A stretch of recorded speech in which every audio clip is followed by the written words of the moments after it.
Hey there, I'm Robert from Metallica, and these are the records of my life.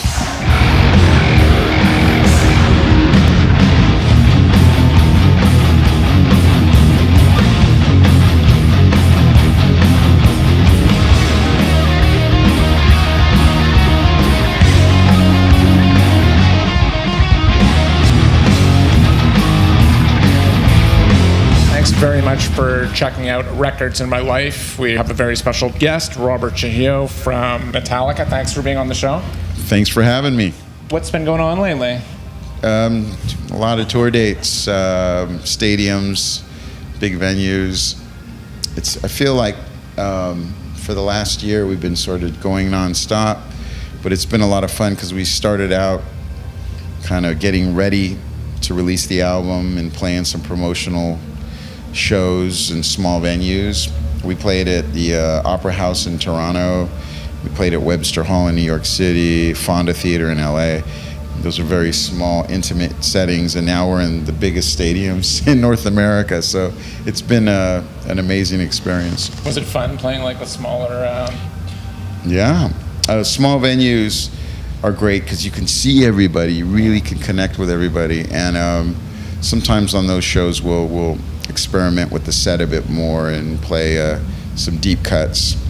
Like we play Call of Cthulhu or Orion, which are classic instrumentals, Metal Militia off Kill 'Em All, stuff like that.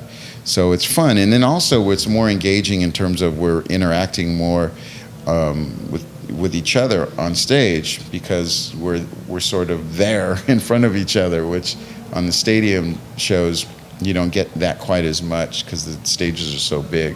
So it's fun for different reasons, but the stadiums are also incredible too as well. I mean, as long as people show up, of course. If nobody shows up and you're in a stadium, it's not very good. Right. Oh, I don't think you guys have that this day and age. We're doing all right now. You're doing okay, right? Yeah. Actually, the smaller venue kind of leads me back in your career to, like, you played in Suicidal Tendencies and in California, skate punk band. Give us an album or two that inspired you, like during those days from the California scene. Well, it's kind of interesting because, I'm going to be 53 actually next month. No, October. Yeah.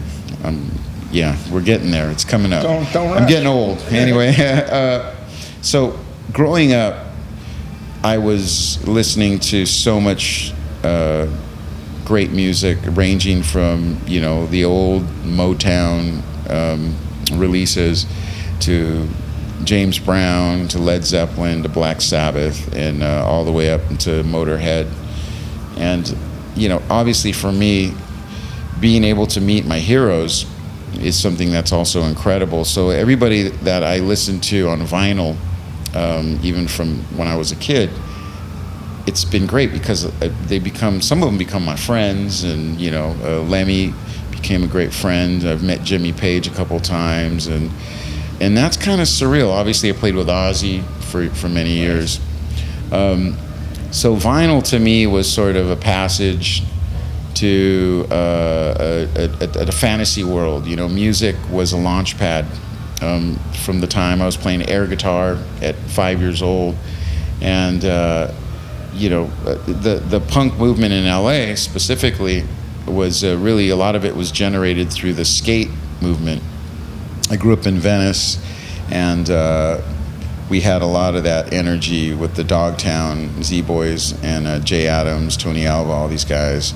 I'm a little bit younger than them, but I'd see them around town, and it was just an exciting time for bands in the west side of Los Angeles, whether it was obviously Suicidal, Neighborhood Watch, XL, or Black Flag even, and all the stories that exist before me, the backyard parties you heard about, where a band like Black Flag would have played, and I've been told that Henry Rollins' first gig with Black Flag was actually in West Los Angeles at one of my buddy's house. Of course, you're always going to hear stuff like, everybody, hey, he played in my backyard, but I saw some photos and I'm like, okay, yeah, A lot of stuff was happening in Venice back then, and in that part of the world.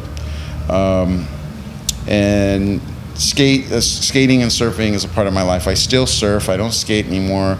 My son is an active skater. He's one of the local kids at Venice and Santa Monica, and he was just skating at Venice Beach today. So I always like having that connection to my lineage and my past, whether it's through music, through vinyl, through surfing and skating. Was there an album, like, when you reminisce, like you're reminiscing, give us like an album. I'll give you an album. Takes you back to those. Institutionalized by Suicidal Tendencies. I didn't play on that album, but I'll tell you, that was an album that, before I was in the band, I would wear the hat and the t-shirts. And that was even before I knew Mike Muir. I knew Rocky George, the guitar player, because I went to junior high school with him, so I've known him for many years. But that particular album, to me, really represents where I grew up, and just the progression of alternative music and multiracial bands, and incorporating kind of other styles into hardcore music. And for people that don't know, you're also a big fan of Jaco Pastorius, which kind of leads me into the next question. You also worked on a film about him. Yes. Which, is there an album? Is he one of the main inspirations? Yes.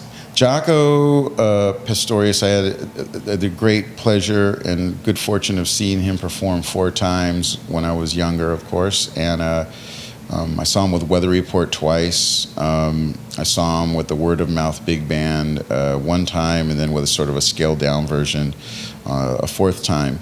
And I actually had an encounter with him in 1985.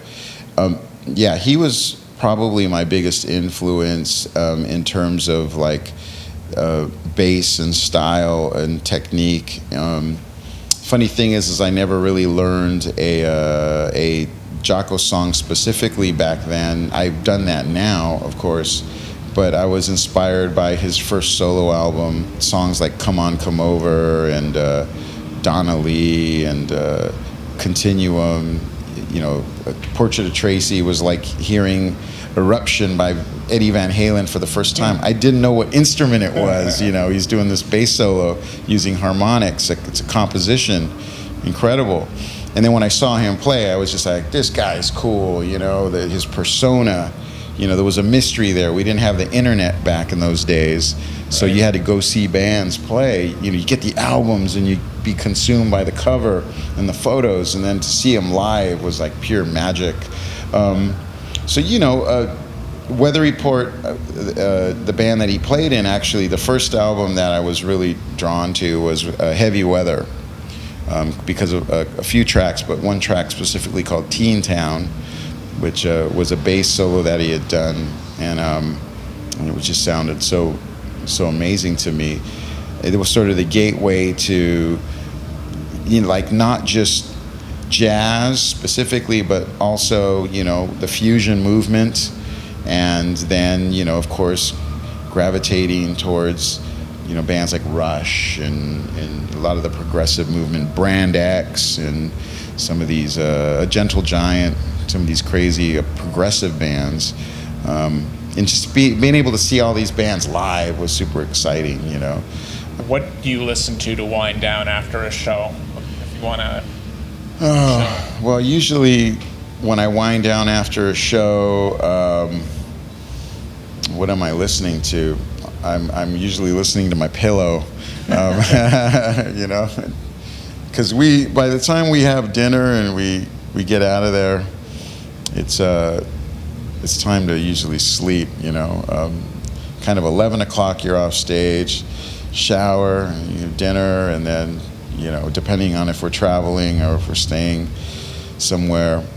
That's a good question. Is there an album you like to listen to on like a Sunday? Yeah, or a long drive. Long drive. I enjoy Hendrix, songs like Third Stone from the Sun. I think there's a lot of magic in Hendrix's music, especially the stuff that's a little bit more kind of mellow and psychedelic. that was my go-to tour album for many years. Actually, when I was in Suicidal Tendencies. Now, going back to that time, I remember listening to a lot of Hendrix, listening to a lot of Jane's Addiction.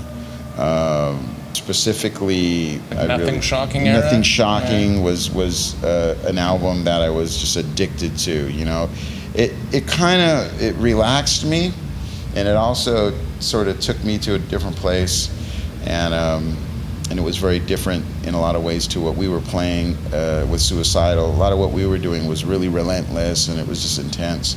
So that was music that kind of chilled me out.